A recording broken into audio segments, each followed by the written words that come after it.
Good morning. Welcome to another episode of some weirdo sitting in his car talking about nothing.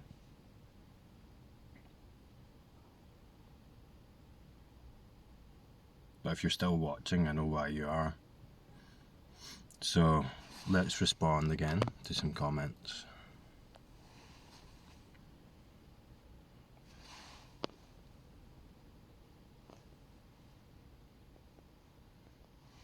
Again, like with the last video,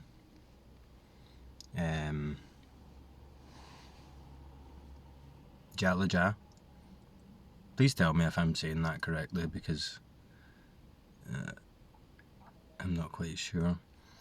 Like,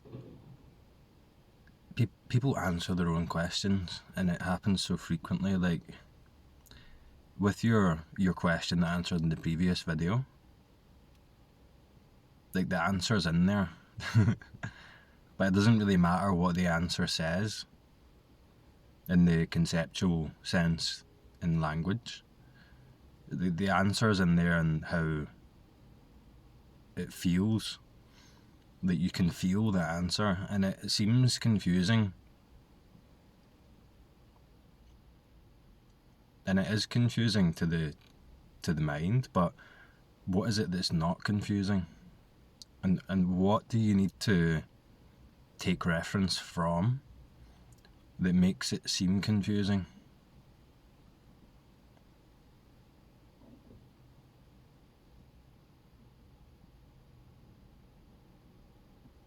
Like this recognition,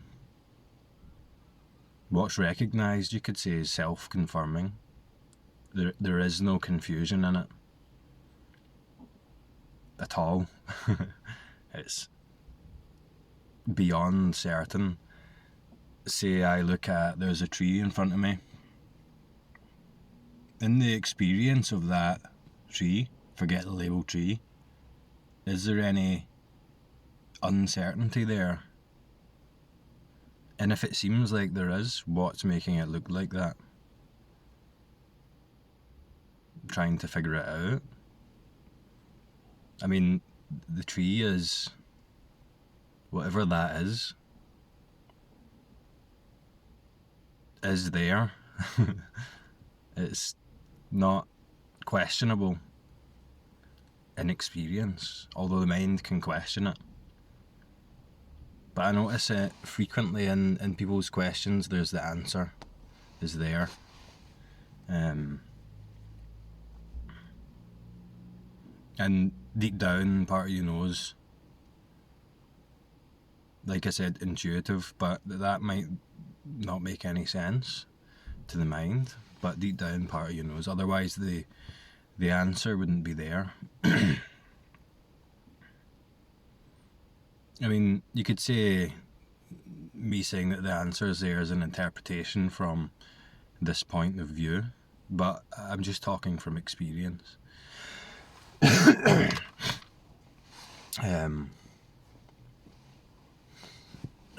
So, I answered this one already. Victoria Wilson asks, has your health improved since self-realization? And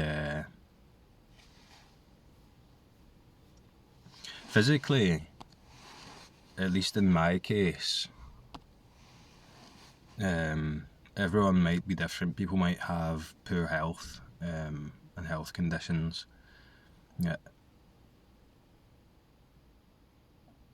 You know, I spend most of my time in the gym. I've done sports from a young age, resistance training for, must be like 18 years now. So when you train with resistance, it basically, I'll not go into it, but it basically strengthens your immune system over time, because it's your immune system that rebuilds the damage or the metabolic stress that it creates, that resistance training creates, the metabolic waste products, the physical stress and damage, your immune system is basically what rebuilds it. So every time it goes through that process, it gets stronger and stronger and stronger. So my immune system is probably extremely strong and pretty much as healthy as I can be, and I was physically as healthy as I could be before this recognition. So if there is any physical change in health, I've not noticed it. I could say, I mean, obviously, all the old injuries I have from sports are not going to heal.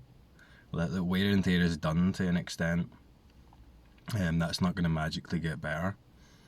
Well, you never know, but at least so far it hasn't.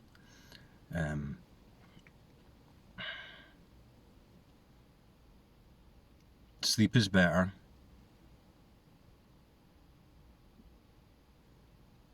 I suppose I don't get headaches. I used to get headaches. Maybe they were triggered by stress. I don't know. I'd just be speculating. But I don't get them anymore. There's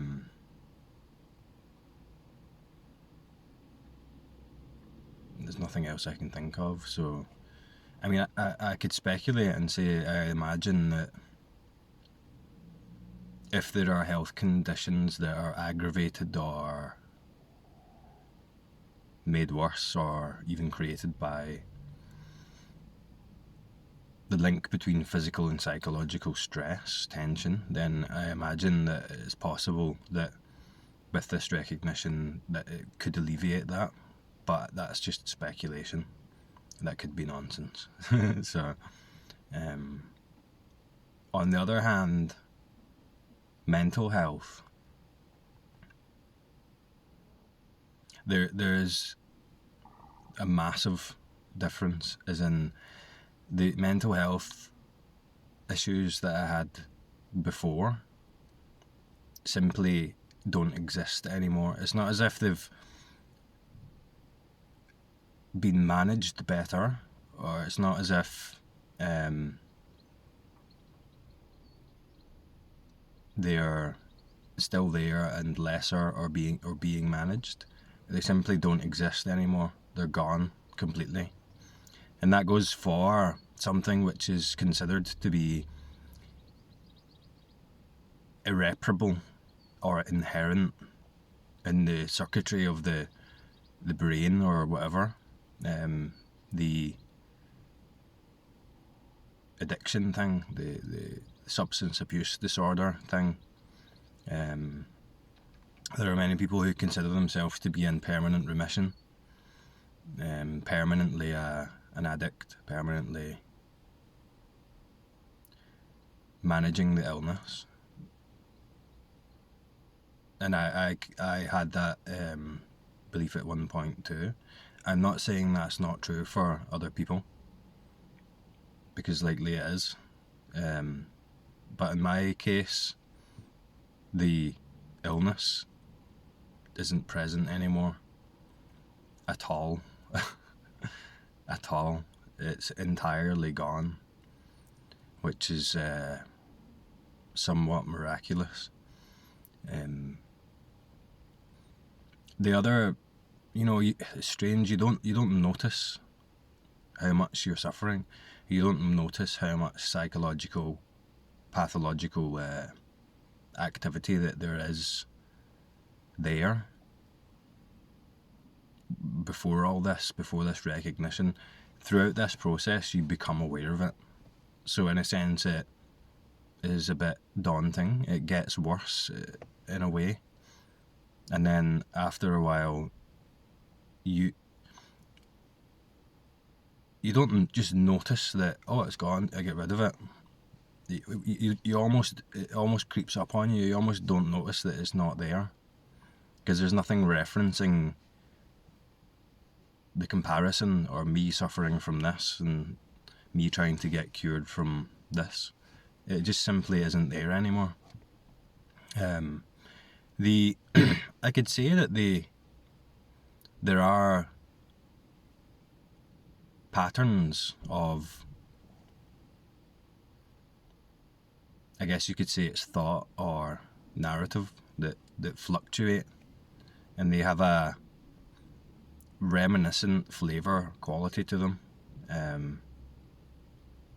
but they're not, after a certain point it's not possible to engage them anymore the way that you had done before. It's not even possible to do it anymore. It's not like it's hard to describe it. The way it comes and goes, so to speak, doesn't come and go in a way that makes it plausible that you're going to grab onto it and then run with it and get caught in that loop like you were in before. Although there is that deep level of that pattern that still echoes out and moves. And is that an interpretation? Possibly, just because I'm talking about it now, but the implications for mental health, I would say, are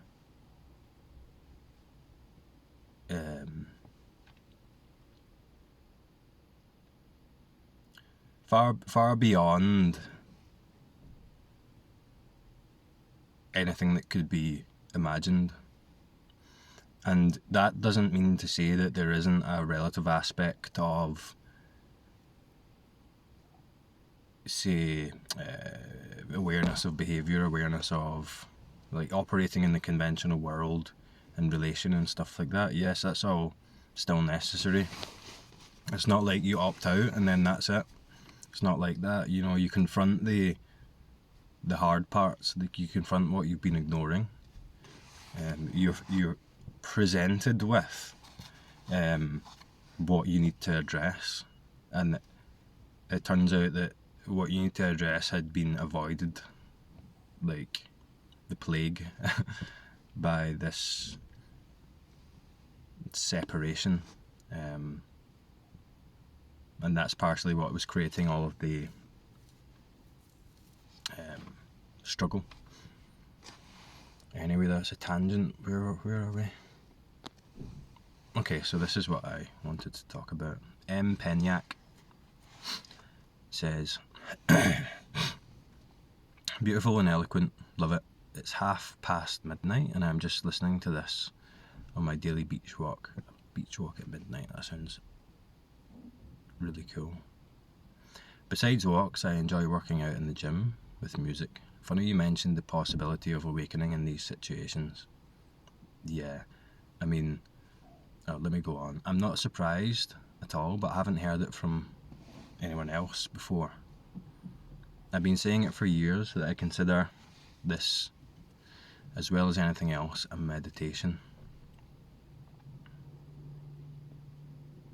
Just another opportunity to be with what is naturally, spontaneously.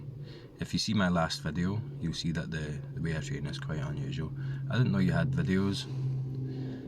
I'll have a look at that and I'll subscribe. I actually have several YouTube channels.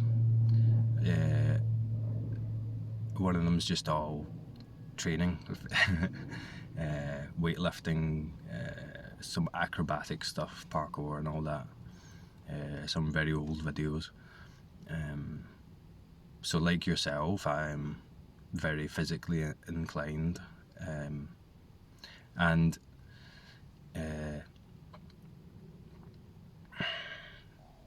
that when I got into physical training, I developed like an obsessive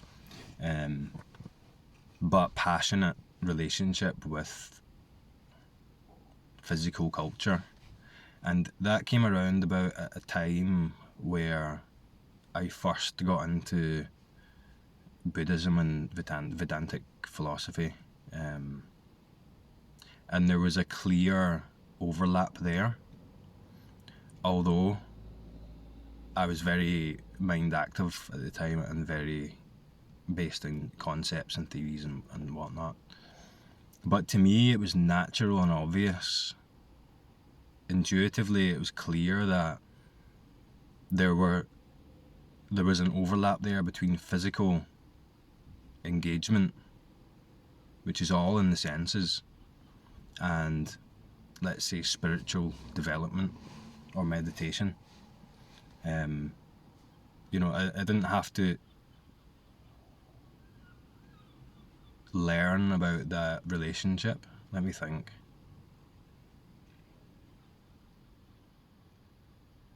It was never mentioned in any of the texts that I had. However, there was a guy I used to train with who, funnily enough, is deeply realised,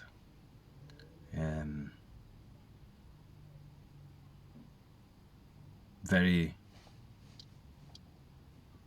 familiar with what I'm talking about. I've talked to him at length before, and he's kind of been a distant friend. And when he appeared in the group of friends, there was a transmission there, and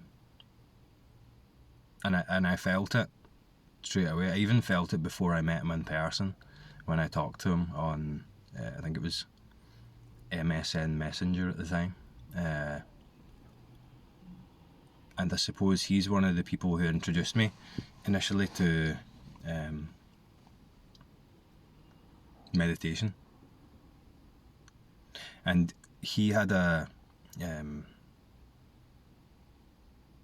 connection with some people from Australia who had a website, and apparently the purpose of this website was to the kind of philosophy of, I could get this wrong, engaging in physical activity to an extreme degree as a connection to a deeper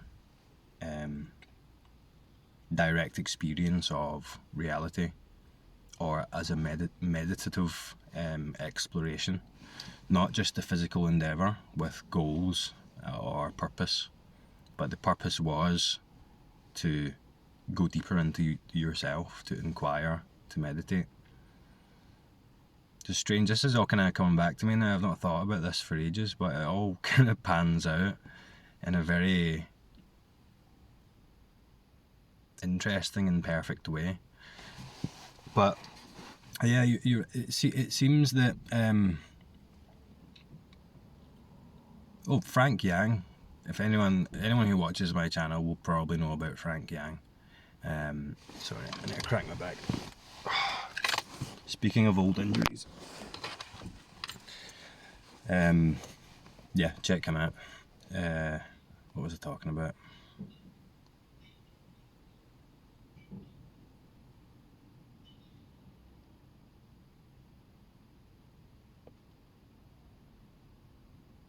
Yeah, I believe that this recognition that I talk about, it doesn't mean anything. The what you engage in as a practice doesn't mean anything about it. It's almost unrelated, you could say.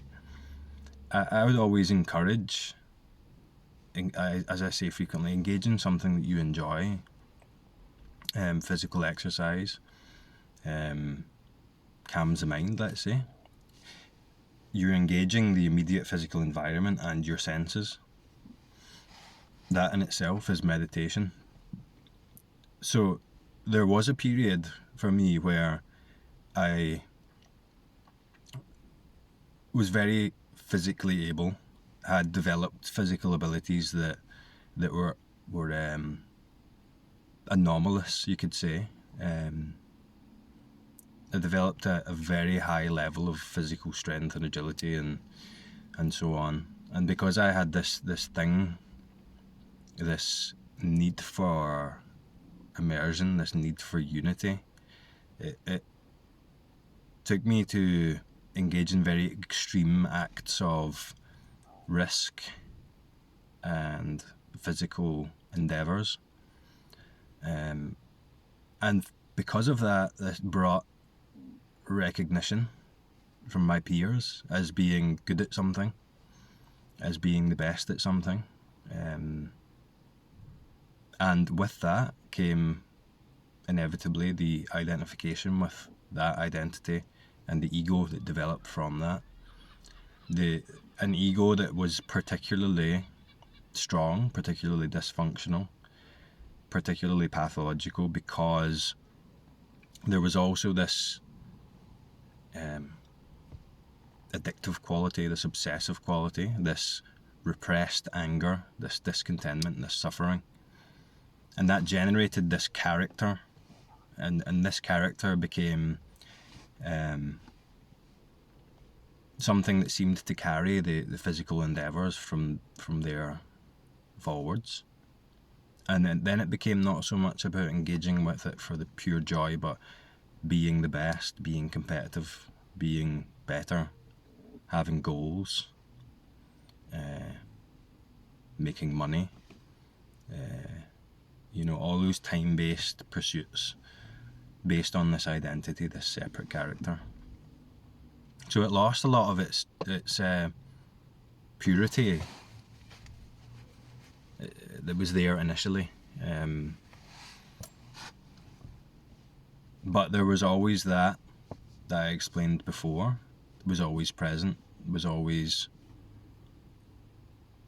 essentially why I was doing it. That came full circle. And then, as I told the story many times, this recognition came about when I wasn't trying to meditate, particularly. I guess you could say the intention was there. I wasn't meditating, sitting down to pursue a goal of enlightenment. I had kind of forgotten about all that stuff. All I was doing was enjoying physical reality, the senses, exploring reality, and enjoying it for the sake of that, with no motive about what this is going to mean for me in the future.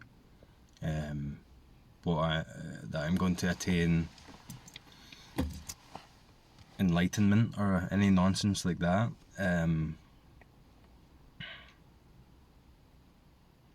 Like that personal pursuit in other areas of my life I'd grown bored of it. I'd seen that it's not healthy. It wasn't healthy for me. And in letting that go, that also transmitted out into other areas of life. And this all came about for me when I was walking to and from work to my car, just enjoying the walk. And I would look forward to the walk, because in that physical immersive experience of just walking, of just being aware of this physical sense of being, existence, the sensations, in that everything was forgotten about. And because the attention was tuned into direct experience, you could say, because it wasn't directly looking at thought and the mind as the primary objective, trying to adjust thought and all that, there was an element of stillness that just naturally came about, an element of peace, an element of quiet aliveness that became more and more pronounced in experience. And that contrast threw up the obvious contrast of the thoughts. When the thoughts would come in, I would notice them. I would notice the temptation to engage with that. I noticed that I had been directly engaging that internal world, that internal narrative of talking about me and how I relate to the world in the head as thought.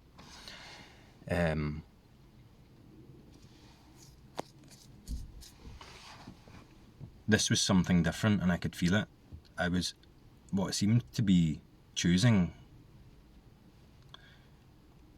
to engage with this immediate sense of being, this immediate environment, this immediate physical, visceral, human experience. The sight, the sound, the sensation, the breath, the feeling, the emotion. It was just and then that need to engage with the internal world, the internal narrative, the identity, kept coming up. But it was overshadowed by it was overshadowed by, sorry guys, the what's here, the direct experience of life, rather than a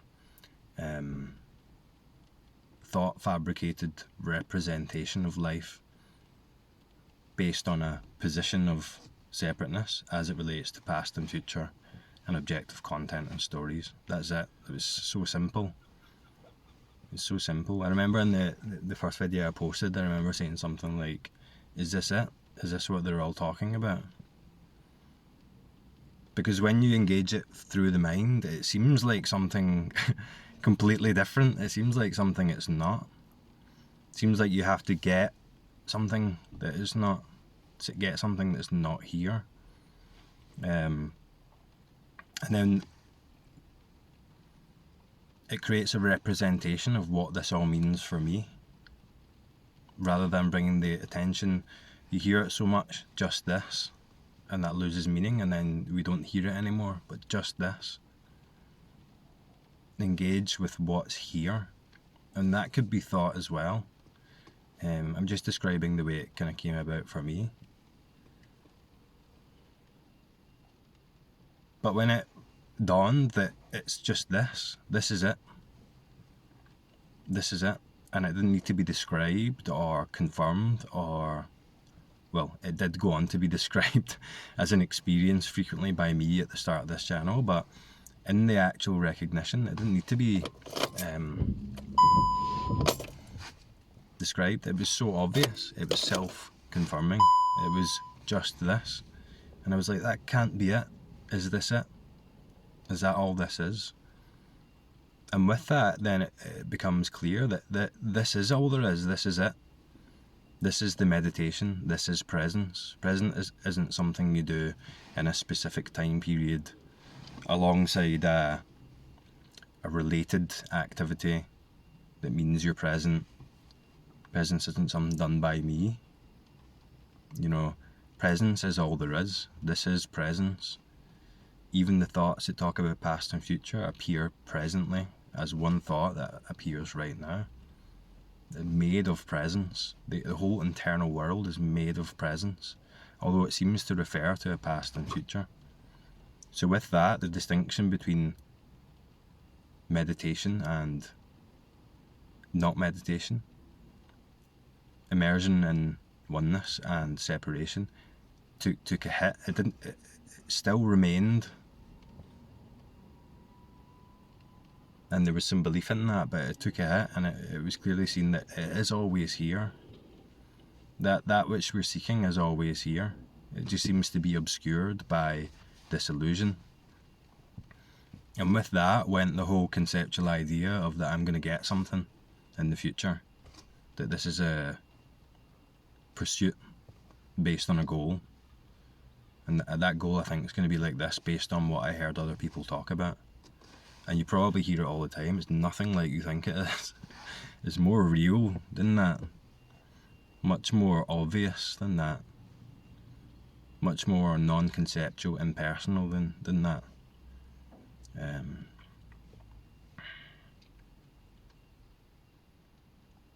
So something you enjoy engaging in, music. Before I would listen to music in a train, I'd put on some metal, I'd get myself psyched up, and it would all be a narrative. If the narrative didn't go to plan, see, I do the squatting, I didn't hit my PR that I had planned, it would upset me, and I would be pissed off, or it would really affect me. It would affect my mental health. I guess it affected my physical self because I pushed myself so much. I ended up tearing my adductor squatting. Squatting 200 kilos tore my adductor, but because I was so egotistical about getting the rep, I tore it on the way down. I finished the rep. I've got it on camera as well. And as I was going up, I could feel it tearing more. And then after, I was like, why the fuck did I do that? Why did I do that? and it was this driven, disconnected from reality internal narrative that I have to do this, for whatever strange reason.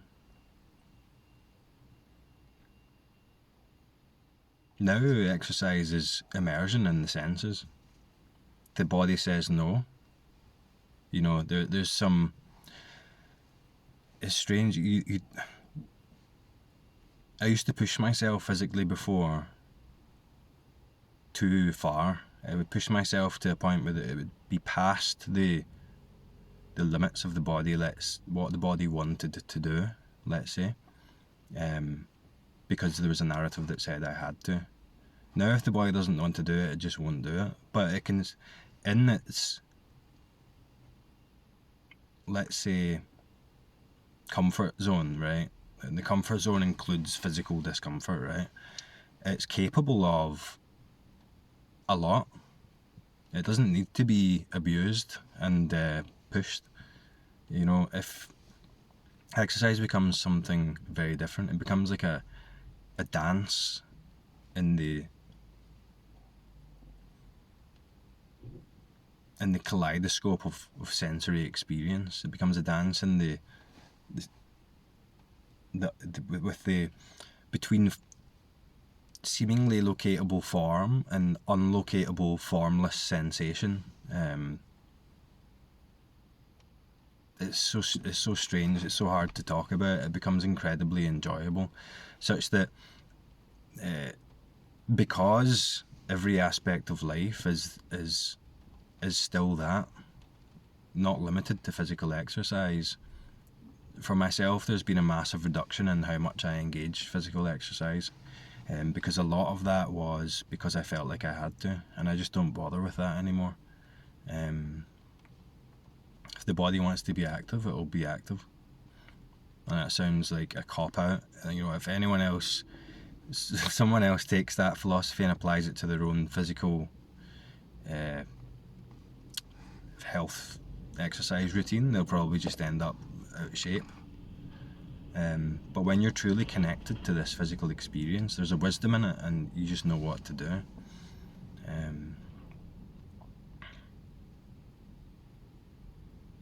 I've been ranting for ages on this. I can talk about this one for a while because I've got a lot of experience with it.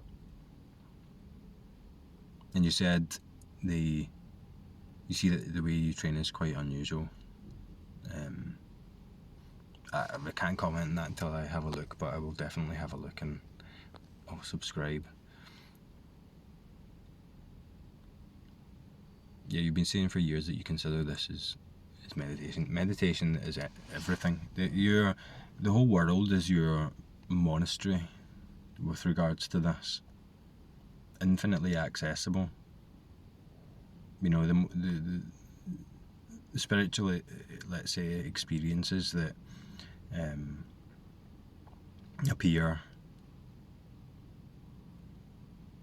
can appear from the most unusual of situations, the most unspiritual of situations, because the idea that there is a spiritual setting or environment or practice is just an idea. You know, that idea is let go of, the path is let go of, and it all becomes presence. It all becomes what was once referred to as spiritual. But equally, it's seen that the idea of that wasn't it, and this is it. And you can't really talk about it because it's too unlimited. How can you talk about something that's infinite, that's utterly mysterious?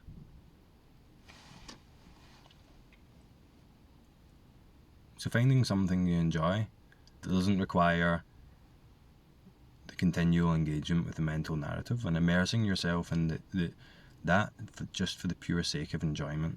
I'm not saying if you enjoy taking drugs and go out and start hammering the drugs, like I'm talking about,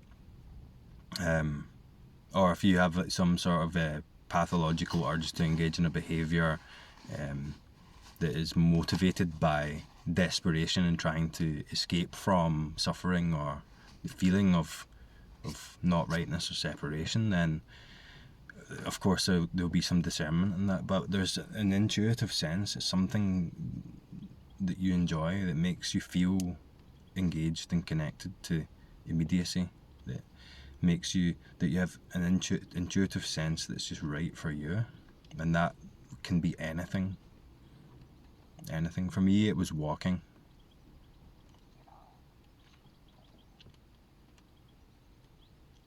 I mean, it could be rally driving. I don't know. I don't think you'll have much of a time to daydream about your life and your problems when you're, drifting round the corner.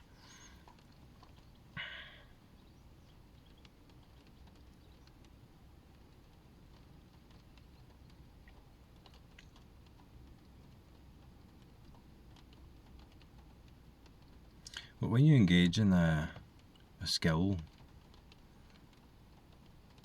over time and it becomes habituated or practiced such that you can perform to a very high level of skill or exertion, then, that in itself can be a profound non-dual experience. It's then just expanding that out with the distinction of this activity. Like you can get a good taste for this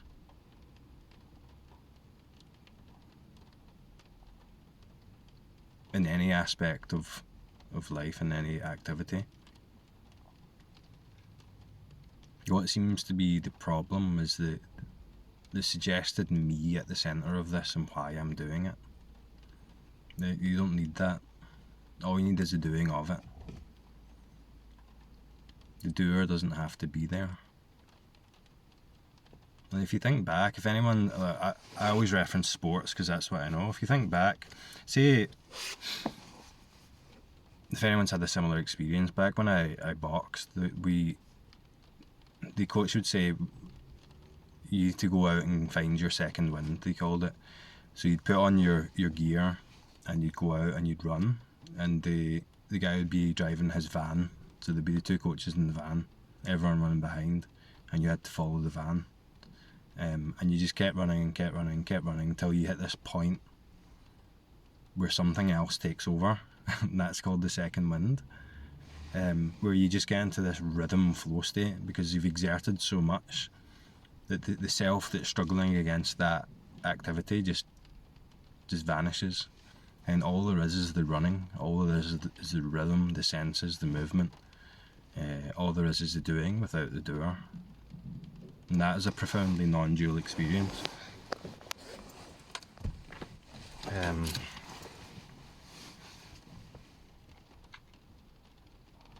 Of course, the stories start up again,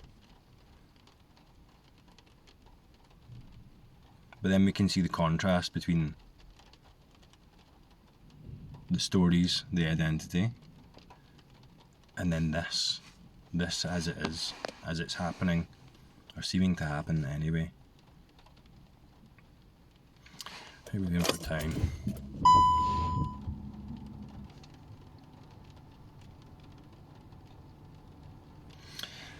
So I'll need to go, but I shall talk to you next time.